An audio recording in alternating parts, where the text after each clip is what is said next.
अभी 24 तारीख को वज़ीर-ए-आज़म हिंद ने जो मीटिंग बुलाई थी, जिसमें हमें भी मदऊ किया गया था, हमने शिरकत की, लोगों के मसले मसाइल डिस्कस किए, पुरानी रियासत के बारे में बातचीत की, उन मुद्दों पे भी बात की जो हमारे लोगों के दिलों के नज़दीक हैं। इसलिए मैंने मुनासिब समझा कि मैं आप जो हमारे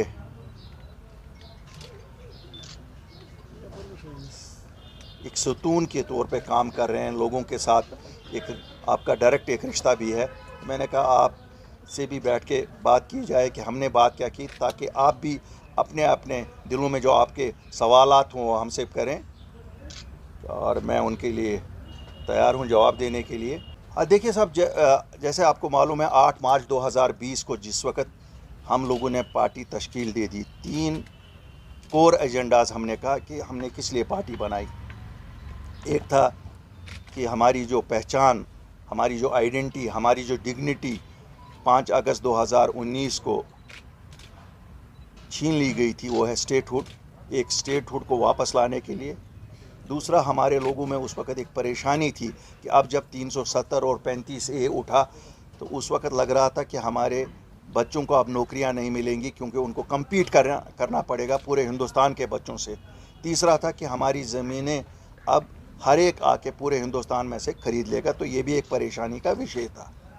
बाकी तो थे ही, डेवलपमेंट था, इकॉनमी बैठ गई थी, गिरफ़्तार हुए थे, यूथ गिरफ़्तार हुआ था, लीडरान गिरफ़्तार हुए थे।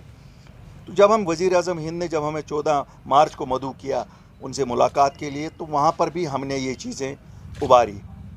जो चीज़ें हमने उबारी उसमें पहली बात ये थी कि साहब, शकूक है लोगों में कि आपने 370 और 35A को जो रिमूव किया, शायद आप डेमोग्राफिक चेंजेस जम्मू कश्मीर में करना चाहते हैं। आपको मालूम है बहुत सारे लोगों में ये शकूक थे। तो वज़ीर-ए-आज़म हिंद ने हमें बड़ा स्पष्ट तौर पे कहा कि ऐसा पॉसिबल नहीं है, बल्कि होम मिनिस्ट्री की तरफ से एक बाज़ाब्ता बयान भी निकला जिसमें क्लैरिफाई किया गया कि ऐसी कभी नहीं होगी और ये सूरत-ए-हाल होने नहीं दी जाएगी। देखिए, मेरा मौक़िफ़ मीटिंग में ये था कि मैंने कहा था साहब, ये जो हमारा डीलिमिटेशन प्रोसेस है, क्योंकि पूरे मुल्क में 2026 में हो रहा है, इसे भी पोस्टपोन किया जाए, जैसे आपने आसाम और एक और रियासत में अभी इलेक्शन से पहले किया। तो उस पर वज़ीर दाखिला ने कहा साहब, यहाँ चूँकि रीऑर्गेनाइजेशन एक्ट में सीटें बढ़ रही हैं, आसाम में सीटें बढ़ नहीं रही थी, तो इसलिए ज़रूरी करना है। मेरा फिर उनसे दरख्वास्त थी कि साहब, इनको आप नॉमिनेट कर लीजिए। इससे शायद उनको इत्तेफाक नहीं था, उन्होंने कहा डील लिमिटेशन का काम होना है। तो मैंने कहा साहब, फिर ये ट्रांसपेरेंट होना चाहिए, क्यों मेरे लोगों में शकूक है वहाँ कि ये ट्रांसपेरेंट नहीं होगा, और शायद इसके ज़रिए से भी कोई डेमोग्राफिक चेंजेस करने का अफवाहें हैं कि साहब, हम मीटिंग के हवाले से देखिए, मैं आपको बताऊंगा वहाँ ऐसी कोई बात नहीं हुई। आप उमर साहब से पूछ सकते हैं, किसी ने ऐसा नहीं कहा कि पाकिस्तान से बात हो। सजाद साहब थे, बेग साहब थे, सब लोगों, भीम सिंह जी से पूछ सकते हैं, वहाँ ऐसी कोई बात नहीं किसी ने की।